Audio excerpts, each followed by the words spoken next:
Alright guys, we're back with more. I'm listening to my review of Avengers Endgame from immediately after the movie, so that's something. It's more, pretty much talk about almost everything in the film. And to give context here, obviously I've watched every MCU film so far, and I really adored Infinity War, which made me really, really excited for Endgame, especially because it was obviously this conclusion to this 22-film arc. To be honest, Endgame's probably the most hyped I've been for any piece of media since Assassin's Creed 3, probably. However, unlike Assassin's Creed 3, this film pretty much gave me everything I wanted from it, and perfectly wraps up the storyline of everything that came before it. Now, we're gonna pretty much talk about this movie in chronological order, so let's just get into it. So, obviously, we're gonna start at the beginning of the film here, which I know a lot of people call the first hour of this movie slow, which it is, but it is in a good way, I feel like. I feel like the first third really has some great character moments throughout from the entire cast, and also perfectly sets up these characters' arcs for this movie. And I feel like the entire film is so well acted as well. And you get that right from the beginning with the Hawkeye scene, which I thought, where he loses his family, I thought that was really good. And also the scene where Tony Stark's giving his monologue while in space, and he also have his relationship with Nebula, which I thought was great as well. And almost right after that, you get Captain Marvel saving them, which I thought happened really quick. I was anticipating that happening within the first 10 minutes of the movie. It really happened almost right away. But then obviously after watching the rest of the movie, you obviously understand why that is the case. And something else I guess I should mention is also the 3-hour runtime. It didn't really feel like 3 hours. And 3 hours is a lot of time, but the film was really well paced throughout. And also early on, we get the Avengers fighting Thanos really quickly. I really like the fact that Thanos becomes a farmer, and that's sort of like a taken from the comics. But see Thanos get beheaded by Thor that early in the film, that really surprised me at the time. At the time, I did find it strange, obviously, that Thor was going to chop his head off that quickly here. But obviously, it's explained, obviously, he destroyed the Infinity Stone, so whatever, it's fine. But this is also the point where I 100% knew we were going to get to time travel. I mean, at this point, there's no way around it. Obviously, we didn't know that Thanos was going to be pretty much the main antagonist of the movie, if not at least be in the movie more than this. We already got footage in one of the trailers where it showed Captain America, Iron Man, and Thor walking up to Thanos. So it's like we knew that he was in the movie more. And also there's a lot of speculation about time travel before, so obviously this is when I pretty much knew, yeah, we were getting time travel. And speaking of Thanos here, though, I really do think he's the best villain in all the MCU, and I don't even think it's really close. To be honest, he's probably one of my favorite villains in all of film. I mean, like, there's probably a couple exceptions there, but especially Infinity War was masterful in my opinion. I really think he was one of the best villains there, but again, them not messing it up here in Endgame, I think that really solidifies it for me that he's one of my favorite villains. And that was where we get the 5 years later, which I really like how he did it here. The fact that it first came out the 5, obviously a few seconds later, years and later. And you can tell they were expecting this to be a big reveal again, but that's pretty much what I was expecting was going to happen, especially when we saw just the 5. It was like, okay, yeah, years later. And like, they're not going to put like 5 weeks later or anything. They're like doing it that slowly. But anyway, I was expecting a very big time coming into it. I didn't think 5 years. I was thinking more like 2 or 3, but 5 years, whatever, who cares? And again, this is also a point where we get a lot of well-acted scenes. That's why I said about this first hour of the movie, while it's definitely slower than the second and third hours, we do get a lot of great performances here and a lot of great character scenes. In particular, in this section, I feel like Scarlett Johansson's performance is really strong, setting up her sacrifice that comes later in the film. We also got Scott Lang's return from the Quantum Realm here, which I mean, like in Rats, like accidentally activating the thing, it's like whatever. It's a comic book sort of thing that happened, but it's fine. But I thought this was a great way to set up the time travel elements of the movie that we're going to obviously come later. I thought his reunion with his daughter was a touching scene as well. Though this entire thing with time travel, I think it could lead to some pretty dumb plot holes that we'll talk about a bit later. So obviously this is where they try to get the gang back together. We get to see Tony Stark's first appearance after a time skip, and once I saw that he had a daughter, I instantly knew he was going to die in this movie. Once we saw that he had a daughter, again, this was something that was set up in Infinity War. However, I was thinking that was going to happen at the end of this movie. I thought it was like at the end of this movie we were going to get Tony Stark and Pepper Potts having a kid. However, the fact that it happened at the beginning of this movie, I mean, really, obviously it was going to happen once the time skip happened. But once that happened, I instantly knew, okay, Tony Stark is going to die here. Because I feel like it concludes his story arc. I feel like there's nothing else to do with Tony Stark outside of just be a mentor to other characters, but it's not really a reason to keep him around. I did love how the inclusion of his daughter did change his character a bit more, where he starts to act a bit more selfishly here. Obviously, like, he starts off being extremely selfish in the earlier movies, but then like by the time of Avengers, obviously he starts to become more of a hero. But then here, 5 years later, again, he's back to being a bit selfish. Obviously, more so about his family, more so about his daughter. But the fact that obviously he didn't want to work on the time travel thing because he didn't want to lose his daughter. I mean, at the end of the day, this is a selfish thing. But I really love how this sets up his character arc for this film, which again we'll talk about a bit later. Then we meet Banner afterwards, who obviously was finally able to control his Hulk powers and stuff. That was fun. I don't know. I mean, like, it's really strange the fact that he's pretty much CGI the entire film. The fact that Mark Ruffalo pretty much only actually appears as himself in that one scene with the ancient one, but this was a fun scene as well. And also you got the taking the pictures of the kids and stuff. That was a funny scene. And then we get the Thor, which again we got the fat drunk Thor, which was funny. Originally I thought it was like kind of like a gimmick. I was kind of worried that they were just doing this for the jokes, but then you kind of realize, yeah, it makes sense. I mean, again, he lost his mom, he lost his father, he lost Loki, he lost Heimdall, he lost Asgard. I mean, he pretty much lost everything. So I mean, it does make sense that he's like this depressed and this whatever. And adding on even the Thanos situation, which obviously this all makes sense after that. Then we get the time travel itself, which I loved its use in this movie. I love the references to like Back to the Future and Terminator, and the fact that it's not working like those movies. Where again, I've always had problems with movies like that where time travel, again, you're just setting yourself up for plot holes. There's no way you can get around time travel in the sense of Back to the Future and Terminator, where every change that you make in the past changes the future. It just makes no sense from a narrative standpoint, and it never will make sense. However, I felt like Avengers set it up perfectly, where this time travel creates a new timeline that won't affect the current timeline. And this is very similar to something that Dragon Ball Z does, which I thought was decently done in Dragon Ball Z as well. Though it does feel like Avengers went out of its way to create plot holes, and we'll talk about that at the end of the movie. But just the concept of this time travel, I did really enjoy. I really love the time heist stuff as well. Obviously, this was great going, and it was so perfect for this final movie to go back to scenes from the previous movies, to go back to the time of Avengers, go back to the time of Thor: The Dark World, go back to the time of Guardians of the Galaxy. And that was a really nice touch. And it was really cool to see all these cameos from previous characters as well. I was really surprised they were able to get people like Robert Redford back, people like Natalie Portman back. Obviously, Rene Russo was really great in this movie. I just really loved this entire section of the movie. And I also love the part where they're planning out this heist as well, because it's like they mentioned that all of us have come into contact with Infinity Stones. Obviously, there was one exception, but still, it was still a really great scene. And the fact that we go through each Infinity Stone and talk about where it is at a certain time, and all this plotting out, and I really love this section. It was really, really great. So here, obviously, Banner, Roger, Lang, and Tony Stark all go back to New York in 2012, obviously during the events of the Avengers. And again, there were a whole bunch of great scenes here. I mean, Banner's conversation with the Ancient One was great. Captain America's Hail Hydra scene, that was great. The Cap versus Cap fight, that was fantastic. And then you have a lot of comedic moments here that were fun too. Again, like Hulk walking down the stairs. You had America's ass stuff with Captain America. That was great. I thought this section was done so well. Then from a narrative perspective, obviously, the plot moves on here after Lang and Stark mess up on getting the Tesseract. So they decide to go back to the 70s, where we get some more great moments. We get to call back to Captain America's relationship with Peggy Carter, which obviously is important later. We also get to see Hank Pym young and then Howard Stark. And oh my God, I love the conversation here between Howard Stark and Tony Stark. It was just such a great scene. I felt like it really wrapped up Tony Stark's character so well. Especially the line where Howard said that he, like, I forgot the exact line, but it was something along the lines of like he wished that he did something for the greater good instead of something for himself. And I felt like this, again, at this point, you 1,000,000,000% know that Tony Stark is going to die in a move that's like sacrificing himself. But I just thought this was such a great wrap up to Tony Stark's character, and it was a great way to have Tony Stark get closure from his problems with his parents' death. Then we got Rocket and Thor in Asgard during Thor: Dark World, and this section was really great as well. I really loved the conversation between Thor and his mother, which I thought again was a great conclusion of his character arc with him getting over his depression that he's currently in. Then we get the Hawkeye and Black Widow scene on Vormir, which again, once you knew that they were going to Vormir, you knew one of them was going to die. Obviously, they would have to from a narrative standpoint. And again, I was expecting Hawkeye. I was really expecting Hawkeye the entire time. And really, it was during that fight between like where they're essentially fighting over who gets to sacrifice themselves. Like I was really like, it kept going back and forth. I was like, okay, maybe it is Black Widow. Then no, it can't be Black Widow because she's having a movie coming out later. And then guess what? It was Black Widow. Again, was very well acted. I thought, again, narrative-wise, like from the writing standpoint, I think they did a really great job in setting this up earlier in the film. And finally, we have Nebula and Roddy on Morag, which I thought this section was fine. It was probably my least favorite out of all these sections. But I really do love Nebula's performance in this film. I think Karen Gillan did a really good job. Again, surprisingly, because I never really loved her in the Guardians movies, but I think she did a really good job in this movie. But out of this entire section, I thought the Thanos stuff was the most interesting stuff here. And this brought 2014 Thanos into the narrative. It also brought 2014 Gamora into the narrative, which I thought was interesting. And also, this is the point where you know, okay, 2014 Thanos is going to be the main antagonist of this film. Now, having all the stones now, obviously they have this debate over who should use them. Obviously, they eventually pick Banner as he's technically the strongest Avenger. But I did like the scene where Thor tries to get into this, but obviously everyone knows that he's not in the right state of mind to really do it. I also love how this also sets up that, again, the strongest Avenger can only survive this, which essentially sets up Tony Stark's death later in the movie. And now they succeed here, obviously, in bringing everyone back, which I really love this as well. The fact that they didn't cop out. There's so many opportunities in this film to cop out at different spots, but they never really did. And this is the point where they didn't bring back Gamora, the original Gamora. They didn't bring back Loki or Heimdall or Black Widow. They didn't bring back any of these people. They just brought back people that died from the snap. And I felt like this really solidifies my position that Infinity War is probably my favorite MCU movie, as nothing's really undone from that movie. All the stakes that were in that movie pretty much stay real, and not until the very, very end, but it's fine. But this is the point where now Thanos attacks them in the modern day and destroys the entire headquarters, which leads up to the fight with Thor, Cap, and Tony fighting against Thanos, which is a fantastic scene, especially the moment where Cap finally uses Mjolnir, which I believe was set up in Age of Ultron. Mind you, I don't necessarily have an issue, but it's never really explained like why is he now like worthy of using it. But whatever, it's fine. However, something I can question with this entire fight though is how strong is Thanos? Because again, we've seen him fight obviously in Infinity War. He's really strong, but the thing is that Thor almost killed him with like one axe strike in that movie. Yeah, here he's fighting against Thor with the axe and with Mjolnir. He also is fighting against Cap and Tony at the same time, yet they still can't take him out. They're having a lot of difficulty with him just in general. It's like I feel like that felt kind of strange. But again, at the end of the day, it doesn't really ruin my experience or anything. But then we get the final battle. All the people that were brought back return, have this massive battle with Thanos' army.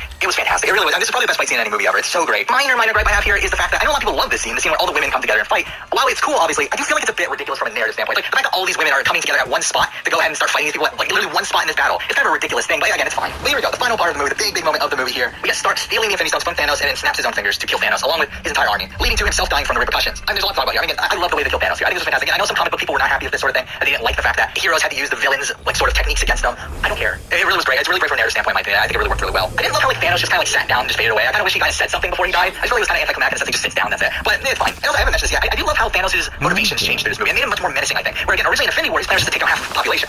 In this movie, his plan is destroy everything and then bring it back in his own vision. After he sees that his previous plan didn't work. And I love that. I really do. I think it makes him so much more menacing of a villain because you know that if the Avengers lose here, they're losing everything this time. But now talking about Tony's death, I gotta be honest. I got emotional. I'm not a very emotional person normally, but this scene really did it for me. I didn't cry or anything, but it was a really emotional scene. And I really how they did it where obviously Roddy and Spider-Man are the first two to come up to him, and then right after that we get Pepper Potts. I really love the performance here by Gwyneth Paltrow, where she is kind of more of a real sort of reaction to this. Where normally like in any movie you'd see like someone be hysterical that this person's dying, but instead she kind of waits for him to actually die before going to the hysterics, and she's able to like make her look strong before he actually dies. I love the line obviously you can rest now. It's so great. It really is, especially because obviously like Tony hasn't really been able to really rest since what Age of Ultron. And we got the funeral scene, which is so fantastic. It really just felt like a scene that just came from the comics, where you go from like shot to shot to shot, like all these different groups. Again, fantastic scene there. But then we move to the end of the film. Like the last things in this film, we got Thor meeting up with Valkyrie, telling her that she's the new queen of Asgard and he's gonna go off and live his own life or whatever. Which was fine. And then he joins the Guardians of the Galaxy, which I thought was great. Again, I think Thor's a perfect fit for that, especially after how he was portrayed in Thor Ragnarok. I think he's a perfect fit to join the Guardians of the Galaxy. And then the actual ending of the film here, where Steve Rogers goes back in time to return Infinity Stones and Mjolnir to their original times.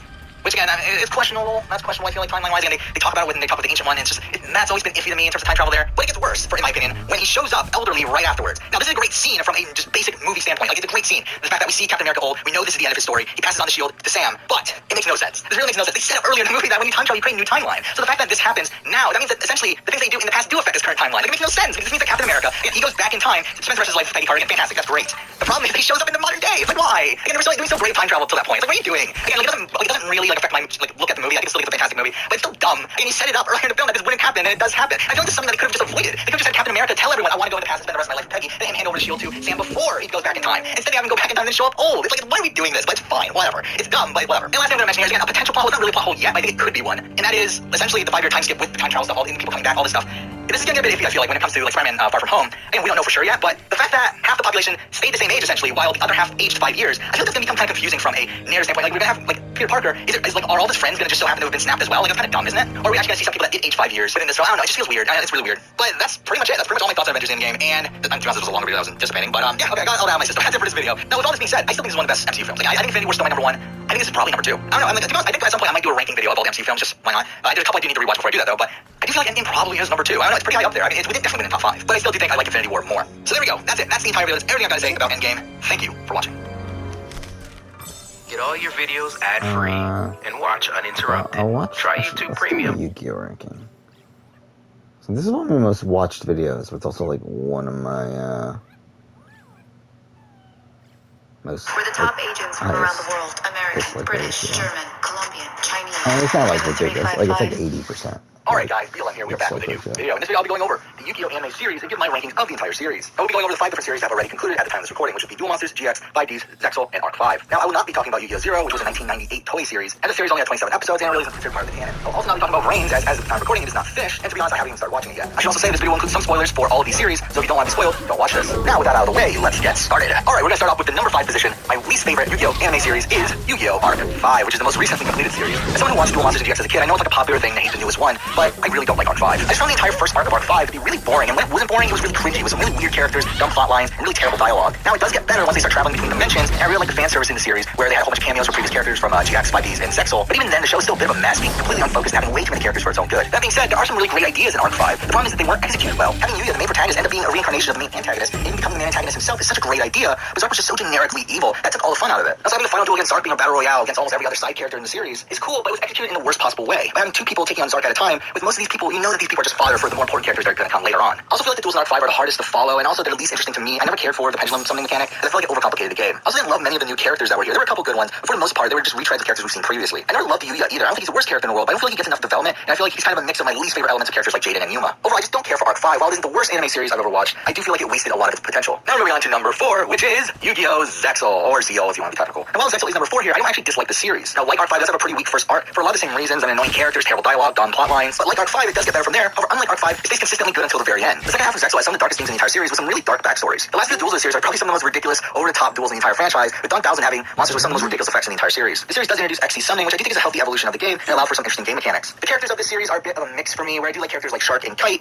I do feel like they're more annoying characters like Yuma's friends. I used to also really hate Yuma as a protagonist. However, I think as the series goes along, I do like him a lot better. I do think he gets some character development and gets put in some pretty serious situations. I don't know how to really feel about the Yuma and Astral relationship, as it's very obvious that they're trying to mimic the Yugi and Yami relationship, and to be honest, didn't do it nearly as well. But I do like the fact that they argued more. And I thought their final duel was a great conclusion to the series, though I don't think it's as good as another series we're going to be talking about very soon. Overall, while I really like the second half of Zexal, I don't feel like it ever reaches the peak that the other 3 series reach. And at the end of the day, it is as memorable to me, so that's why it's in the number 4 position. Alright, now moving on to number 3, which I do think some people would disagree with, but for me, number 3 is Yu-Gi-Oh! Duel Monsters, also known as the original series. And while Duel Monsters is a series I started watching as a kid, and the fact that it's obviously a classic series, I don't feel like it's the most consistent series. I used to love the Duelist Kingdom arc as a kid, but in retrospect, it really does disturb me in the fact that there's no real set rules, and it feels like they're just making things up as they go. Obviously, there are some really iconic moments throughout. There are also some pretty boring duels towards the beginning of the arc. Obviously, Battle City is one of the best arcs in the entire franchise, taking place over the course of 2 seasons, with probably even more iconic duels and moments than in the first season. But I do think the anime falters here by putting the Virtual World arc in the middle of this arc, and while I do enjoy the Virtual World arc more than most people, I do feel like it breaks up the pace of Battle City. The entirety of Season 4 is filler with the Waking the Dragon arc, which again, I do actually enjoy it despite its blatant plot holes. A lot of it being due to the fact they further explore Yami's character. The final season for me is kind of a letdown, as I never liked the KC Grand Championship filler arc, as it's easily the worst filler arc in the series, and I've always felt that most of the duel arc was pretty boring and dragged out until the very, very end, where we do get 2 of the best duels in the series, with Yugi versus Bakura and Yugi versus Atem, which perfectly sum up Yugi's character arc, also providing some of the most twisty turning duels in the series. Obviously, the characters of the series are very iconic, very memorable, though I do think upon further inspection, there are certain characters like Taya and Tristan who don't get as much airtime and as much development as I would have liked. Though I still love characters like also Yugi, Yami, Kaiba, and Joey, and I do think that Pegasus, Merrick, and Bakura are great and iconic villains for the series. Overall, Duel Monsters is great with some of the most iconic characters, duels, and moments in the entire series, but I also feel like it's an inconsistent series, with Season 1 being a bit of a mess, and some of the filler arcs really breaking up the pace of the series, and a kind of boring final arc until the last few episodes. Now we're down to my final 2. The final 2 series I have here obviously are GX and 5Ds, and my number 2 series of Yu-Gi-Oh! Is Yu-Gi-Oh! GX. And like Duel Monsters, this is a series I did watch as a kid and I have a lot of nostalgia for, but when thinking about the series critically, there are definitely some inconsistencies throughout the series, just like Duel Monsters. Season 1 starts off pretty well with a decent introduction to a lot of the characters like Jaden, Cyrus, Crowler, Bastion, Chaz, Lexus, and Zane, and it does a good job at world building and setting up future storylines like the Abandoned Dorm storyline. I also really like the Shadow Rider arc, though some of the duels are definitely better than others. But my biggest problem with the first 2 seasons is the fact that there's a lot of filler, and it really hurts the series' consistency, especially considering most of them are pretty mediocre. Season 2 is more of the same structure-wise, with a pretty good introduction to new characters like Aster Phoenix and Hasselberry, which leads to the Society of Light arc, which while not the best in the world, is a consistently good arc with a decent villain in Sartorius. Now, Season 3 and 4 is where the series really picks up and is really what makes me love the series. But what really elevates it above Duel Monsters for me is the fact that it really tackles some really dark themes here. Season 3 is mostly void of filler, focusing on telling a compelling narrative instead of focusing on the duels. Though it does have some slower episodes, especially the first few episodes after they return to the other dimension, the ending of this arc has some of the most consistently great duels all in a row. And just like the other seasons, this season introduces a lot of great characters like Axel Brody and Jesse Anderson, also having some fantastic duels. And it also expands upon Jaden's backstory, and along with the Supreme King arc, it really gives him more dimensions than his typical happy-go-lucky self. Season 4 is also fantastic, and while it does have a good chunk of filler, it's good filler that is used to finish up storylines from a lot of the side characters. I also love the storyline with Darkness, which includes the Abandoned Dorm storyline from the first season, and has a really cool way of bringing back an old villain to make him the final antagonist of the series. The series has a great cast of characters, and while some of them do get left behind, most of them are able to get full story arcs like Jaden, Cyrus, and Chaz. Overall, GX is still not the most consistent series, while seasons 3 and 4 being 2 of the best seasons in the entire franchise, and having a great developed cast of characters. I do have this at number 2. Now on to my number 1 series, which is obviously at this point Yu-Gi-Oh! 5Ds, which is a series I really adore, which is strange considering this is actually not one of those shows I watched as a kid. Now I've been talking about consistency throughout this video, and while 5Ds is not perfect, it is the closest we've gotten to that in my opinion. Season 1 is a really good introduction to this fantastic cast of characters in Yusei, Jack, Kiza, Leo, and Luna, and also does a brilliant job at world building through its display of the satellite and New Domino City, and also displays some pretty serious themes. Season 2 kicks it up a notch with the Dark Signers arc, being one of the best arcs in the entire franchise, and having some of the darkest scenes in the series, leading to some really great duels and some great character development for pretty much everyone, giving every character a time to shine. Now the biggest downside of this series is Season 3, which is pretty mediocre. While it does set up Seasons 4 and 5 and also introduces us to the final antagonist of the series,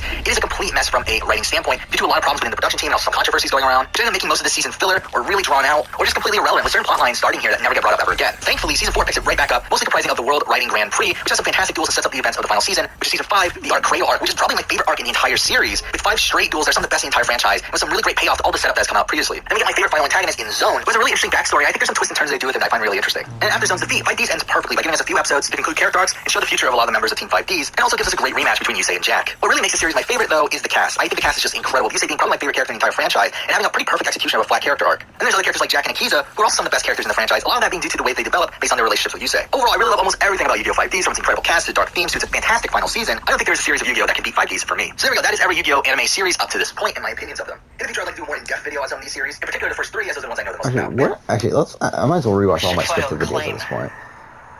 Just it? Because I've only not watched the 2 Super Sentai videos, so fuck it, let's do that now.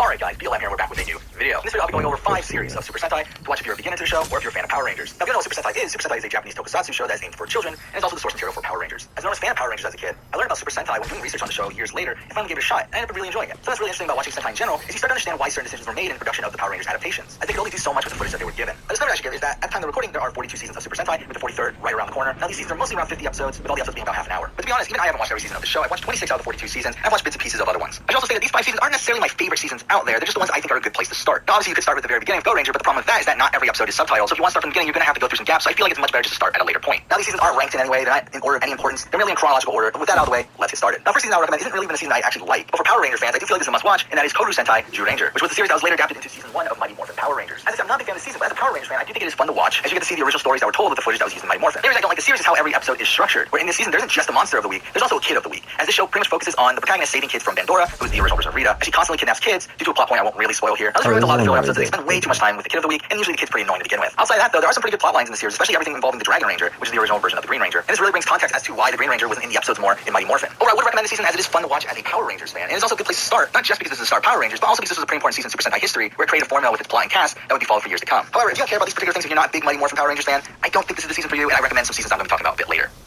So the second season I would recommend is probably my favorite season in the entire series, and that is Mirai Sentai Time Ranger, which was later adapted into Power Rangers Time Force. Now, Time Force being one of my favorite Power Ranger series, this Sentai series is just as good, as the two share many plot points and have a lot of similar characters. It is really tough to rank the two, though, because Time Ranger does some really great things that aren't done in Time Force, and vice versa. I do think Time Ranger does a deeper dive into its characters, with Time Blue and Time Yellow being much more developed and much more interesting than their Power Ranger counterparts. I do feel like the relationship between Time Red and Time Yellow isn't as well done here as it is in Time Force, but it's still done adequately. And Time Ranger is really outshined by Time Force when it comes to the villains, though. But then again, I do think Time Force has some of the best villains across both series. Now, while there are many differences between Time Ranger and Time Force, the biggest one is just how much darker the show is. Even though I would say that Time Force has some of the darkest themes in all of Power Rangers, Time Ranger just takes a step ahead. It does some really cool things with the time travel theme as well. Overall, I recommend this season for people who are looking for a strong narrative with some darker themes and an okay cast. And if you like Power Rangers Time Force, you're definitely going to like this season as well. And if you do enjoy seasons like this, these darker seasons, I would also recommend seasons like Jetman and Die Ranger to continue on after this. Now, the third season I would recommend is pretty much in direct contrast to Time Ranger, where obviously that season was a darker season. This one's a pretty lighthearted season, and that is Tokusatsu Sentai Deca Ranger, which was later adapted into Power Rangers SPD. Now, this season has a really strong cast, probably a stronger cast overall than Time Ranger, though Time Ranger was filled with more developed characters. They just weren't that fun. I feel like Deca Ranger's cast is much more fun and really more memorable at the end of the day. Now, these characters are, for the most part, pretty different from their Power Ranger counterparts, though there are some that are exactly the same, like Donkey Kruger, though he does have a more ridiculous looking outfit. The story of the season is pretty radically different from SPD, where SPD has an overarching narrative that involves a central antagonist, which is Grum. But in Deca Ranger, it follows an episodic structure, where most episodes are self-contained, though an enemy that does show up from time to time does end up becoming the final villain. Deca Ranger also takes place in the present, unlike SPD, and has a strong detective theme, which leads to most episodes feeling like an old detective show with appropriate music as well. Overall, Deca Ranger's a great season start. It's not very plot intensive, and it's just a fun ride with some really fun characters. But if you're looking for something with more substance, I would say it starts elsewhere. Now for my fourth recommendation, which is actually kind of tough to recommend for newcomers, but it is Kaizoku Sentai Go Kaiger, which was the 35th anniversary season of Super Sentai and one of the biggest pieces of fan service in the history of media that got completely butchered when it got brought over to America as Power Rangers Super Mega Force. Now this fan service is what makes it tough for me to recommend to beginners, though if you are very familiar with Power Rangers, I do feel like you could still give this one a shot, but you will be spoiled in some older Sentai seasons. I'd like to do a future video where I talk about Go Kaiger in depth, but since this is a no spoiler video, let me just say that this season is filled with cameos and callbacks to previous seasons of Sentai, with numerous tribute episodes happening throughout the season that conclude plot lines from previous series. Go Kaiger also does a really good job with world building for the franchise, which is something that Power Rangers is really lacking. It fills in a lot of plot details from previous series that really expands the series' continuity, such as wrapping up a massive cliffhanger at the end of Jetman, which aired 20 years previously, and also connecting itself to certain movies, and even finishing a certain plot line from Time Ranger. Outside of its really interesting world building, there are also some really good characters on this show, which is why I do really feel like this would appeal to first-time viewers. But at the end of the day, I do think it's probably my favorite cast in Sentai history, with each member having an interesting personality and background. I do think Go Red is probably my favorite Ranger in all of Super Sentai. While these things are great, something this season doesn't do great though is its villains. The villains suck, they're pretty boring, they're really just evil for the sake of being evil. Overall, I would recommend Go Kaiger to any fan of either series. It's just a matter of when you watch it. If you don't mind being spoiled on certain plot points from other series and don't mind having references or cameos that you won't get, I would say watch Go Kaiger now. As a Power Ranger fan, I'm sure you'll get some of these references anyway. But if you want to get more enjoyment out of the season, I would say wait until you watch a lot more of the seasons that came before it, though I don't think it's necessary to have a base enjoyment of the series. Now for my final recommendation, which is a season that has more relevance now than ever before, and that is Tokumei Sentai Go Busters, which is currently, at the time of this recording being adapted into Power Rangers Beasts Morphers. Go Busters has a spy theme, though there's a lot of focus on technology. A cool thing about this season from a Power Ranger fan is the fact that there's a lot of little nods to the Power Rangers franchise, such as the morphing call being its morphing time, and the mechas being called Megazords. The more I think about the season, the more I realize it's kind of like a middle ground compared to these previous seasons I talked about. Well, there's a season like Time Ranger that's pretty dark, a season like Deca Ranger which is pretty light, a season like Gokaiger which you can't really watch due to the references. I think Go Busters is kind of a perfect mix of all those. The cast is solid and well developed, but to be honest, it's probably not as memorable as some of these other seasons in the grand scheme of things, especially comparing it to the cast of like Deca Ranger and Gokaiger. The overall narrative is pretty strong this season, but I do feel like it's a bit of a slow start. However, the final arc is probably one of my favorite arcs in the entire series. Overall, I do think Go Busters is a good starting point, especially now that Beast Morphers is currently airing, but also because of all the references to Mighty Morphin and just the fact that it's a strong season in general. So there you go, those are 5 series of Super Sentai that I would recommend watching as a starting point for Power Ranger fans. Now, some other seasons I would also recommend that didn't quite make this list, or good seasons to watch in the future, are Jetman, Die Ranger, Car Ranger, Mega Ranger, Gingaman, Bokenger, Kyoryuger, and Zyuohger. And also, if you're willing to give a really good parody a shot, that has a lot of cameos and a lot of callbacks, kind of like Gokaiger, I would say you should give Akiba Ranger a shot as well. So there you go, that's everything I wanted to say to prepare you to watch some Super Sentai seasons. So yeah, thank you for watching.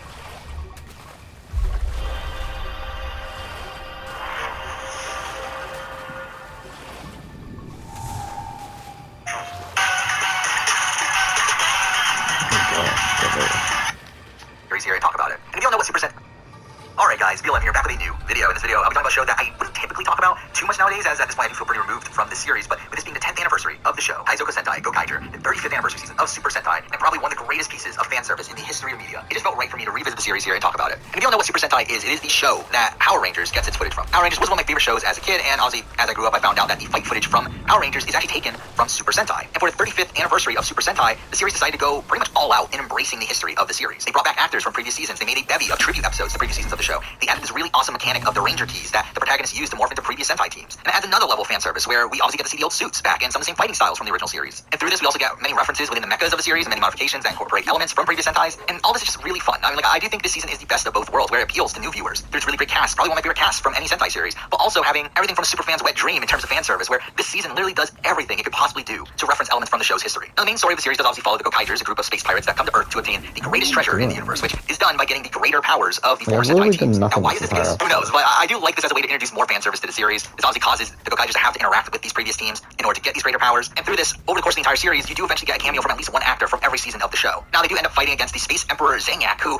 to be honest, are pretty terrible villains. I really feel like the main antagonist of this series lacks so much depth. And a lot of that comes from the fact that the series is so focused on the protagonist, plus also all these references to previous seasons, that they don't really have time to really give much depth to the villains. And because of that, the villains here really just come off as like being evil for evil's sake. But they really do hit it home with the heroes here. I personally love Captain Marvelous, who is Gokai Red. While he's the most complex character in the world, he's a really likable and rootable leader for the group. Kind of your perfect like anti-hero, especially for a Sentai series. You got Joe and Luca, who are Gokai Blue and Yellow respectively, and they're pretty standard characters from a Sentai perspective. Again, they're not super complex, they're not given much development, but they're already pretty solid characters and are very well acted. Dawn, who is Gokai Green, is probably the most individually developed character within the group, and is a really likable character as a whole. Him or Gokai Pink is probably the most forgettable member of the team for me personally, and she's usually associated as one of the two weaker members of the group along with Dawn. So she does get a relatively expansive backstory, especially in comparison to some of the other characters. Then we have the 6th member in Guy, who is Gokai Silver, and he's another really fun personality. And what I love about this character in particular is that he is a super fan of the previous Sentai teams, and he would like freak out when something cool happened or they met some former characters, and like this just really felt like Guy was introduced here to really embody the super fan audience of the show. Navi is the robotic parrot that serves as their main ally throughout the series and guides them to some of the greater powers, but most of the time he ends up being used for comic relief. Now, I didn't mention that the main antagonist in the series kind of sucked, but the side antagonist in Bosco is actually a really great villain. I mean, he's a former crewmate of Marvelous, and through that really just acts as the antithesis to him, with him also trying to obtain the greatest treasure in the universe as well, and they have some really great back and forth throughout the series. I do feel like he's easily the best villain in this season and really should have been the main antagonist if you're asking me. But now the characters out of the way, I do feel like we should talk about the individual episodes. Now, I'm obviously not going to talk about every single one, as there's 51 episodes, but we'll talk about the highlights, we'll talk about all the tribute episodes, we'll talk about any episode that's important. So let's get started. Obviously, let's start with the premiere, where right off the bat, we do get the Great Legend of War, this really epic battle between the Zanyak Armada and the 34 previous Sentai teams. And again, this is a really great way to start off this anniversary season, to see every Ranger in this massive battle, which is so fun to watch. The rest of the episode, though, is your typical Sentai premiere, with us being introduced to the Gokaigers, though it is interesting how they're already fully formed, and it's through flashbacks later on in the series that we do eventually see how they came together to begin with. But overall, I do feel like this is a pretty solid premiere. Episodes 2 and 3 are a mini arc that act as a tribute to Maji Ranger and involve a cameo from Maji Red, and we do also get the introductions to the mecha for the series, and get our first tribute morphing sequence that uses the motifs of the original and the music, and it's something that happens in every tribute episode, but again, considering this is the first time you see it, again, it's really nice to see it there. Again, another way for them to honor the history of the series. After filler episode, we do get to episode 5, which is a Deca Ranger tribute, which is really fun for me personally. I was a big Deca Ranger fan, it's one of my favorite seasons, so to see the return of a decent amount of characters here. I mean, we see Bond, Jasmine, and Donkey Kruger return here. That was really cool to see, and obviously we get a new mecha formation as well, which is pretty common from a lot of the tribute episodes. Episode 7 is another tribute episode, this one being of Geki Ranger, and for me, this one's fine. I mean, I think for me, as you would expect, I mean, I really attach to the tribute episodes that relate to the series that I personally really love.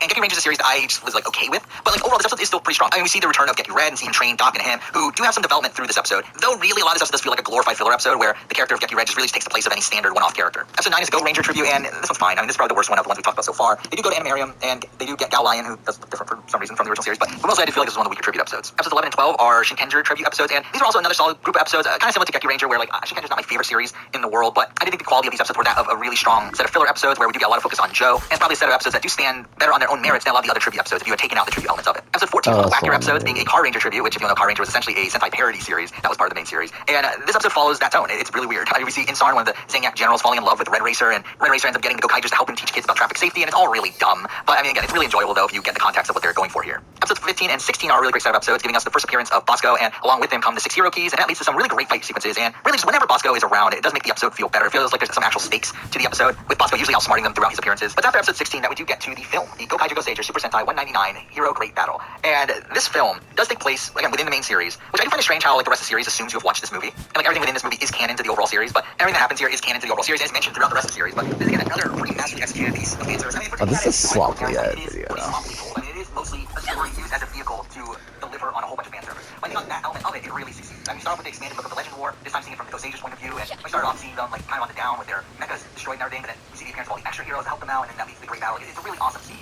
Also, this movie does act as a team-up movie between Gokaiger and Goseiger, which does happen every year in Super Sentai, or at least at this point in Super Sentai history, where they have a crossover movie, and this was the crossover movie for Gokaiger, so they also added in a whole bunch of fan service with it. We do see the return of numerous notable villains from the series, including the Black Cross King, the original antagonist of Go Ranger, which was the original series. At the end of the film, we see this massive fight with all the main mechas throughout the series. It's really awesome to see. I mean, there's some really bad CGI during these scenes, but still, it's just such an awesome piece of fan service. But again, just like the series, there's so many cameos, previous characters, and it just feels like the perfect piece of fan service. Again, like as an own individual piece of media, I don't think it works nearly as well, but having all the context of the previous Sentai series, and even if you're just a fan of Power Rangers, I do think it's something you should definitely watch. Now, for the next few episodes, which are focused around Gokai Silver, who, as I mentioned before, is a great character. I did really enjoy this stretch of episodes, particularly episode 18, where we see how Guy got his powers. We see the return of the 3 dead 6 hero characters in Dragon Ranger, Time Fire, and Outright Killer. We see them hand down their powers to him. Again, doesn't make sense narratively, no, but it's still a really cool fan service moment. And we do get to see his mecha, which obviously takes inspiration from their previous mechas. And in episode 19, we see him get the armor of the 15 warriors, or gold mode, which is a battleizer-esque power-up that gives him the powers of the 15 former 6 heroes. And this armor does look ridiculous, but it's such a cool nod to the show, and it's just really awesome to watch whenever he uses it. We get a couple more tribute episodes after this, both of them being pretty strong. I mean, episode 20 is the Giga Man tribute, and this gives Guy some development where he tries to become an integral member of the team, but we also see the return of Ryuma and Yuga, and there's some really awesome moments there from, obviously, the original Giga Man. The main antagonists of that series were pirates, and also with the heroes of this series being pirates, that does lead to some interesting dynamics there, and I really like how they handled it. The next episode is a Gokaiger tribute, and the tribute part of it is fine, but I did like how they connected to the rest of the series by giving us more context behind the relationship between Captain Marvelous and Aqua Red. Episode 23 is a tribute to Gogo 5, and I think this is one of the worst tribute episodes. I personally found this one pretty boring. But then we get to episodes 25 and 26, a 2-part tribute episode to Hurricaneger, which also acts as a full crossover between the two groups, where we see the 3 main Hurricanegers come back 9 years after that series aired, which is like just incredible to see. Again, the fact that the producers cared enough to bring back all 3 original Hurricanegers shows just how much care they had for the fans when making this series.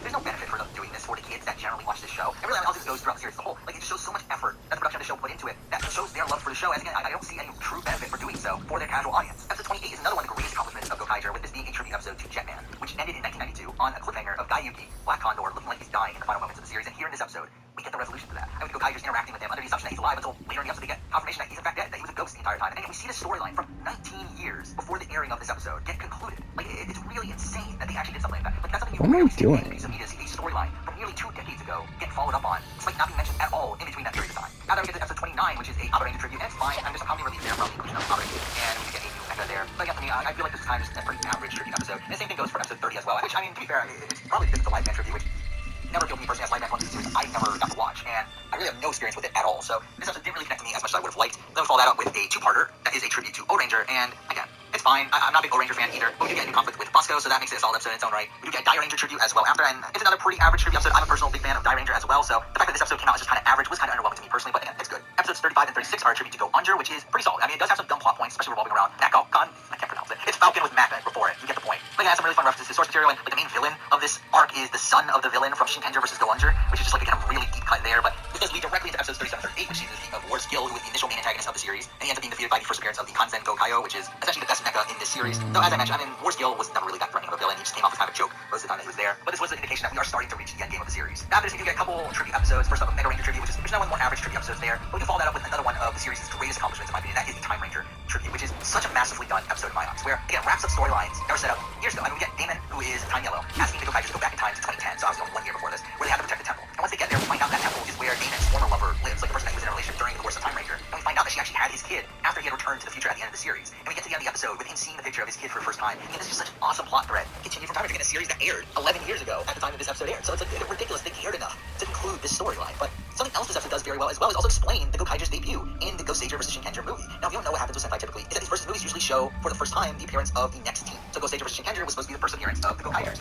And it was, but it doesn't make sense for them to be in that movie considering it takes place in 2010. And that was before their arrival on Earth, which obviously happened when this series started in 2011. But guess what? This episode explains why they were there. And that's just a minor detail they didn't need to answer. Like, they could have wrote it off as just some like dumb, non-canon introduction that was just there to show audience who the next team was, but they cared enough to explain this, and all these things together really make this an all-time great episode for me personally. The next few episodes focus on taking down Damares, and this truly transitions us into the endgame of the series, where we get introduced to the final antagonist of the series in Acto's Skill. Before the actual endgame, we do get a couple more tribute episodes that are relatively weak for me personally. Battlefield J's tribute episode also acts as a Christmas episode, and that was pretty boring for me personally, though there are some interesting elements of it. And there's a two-part Pocket Ranger tribute that focuses around Ninja Man, which again doesn't entirely. I don't know how but this leads you up to get the final that. 5 episodes of the Marvel.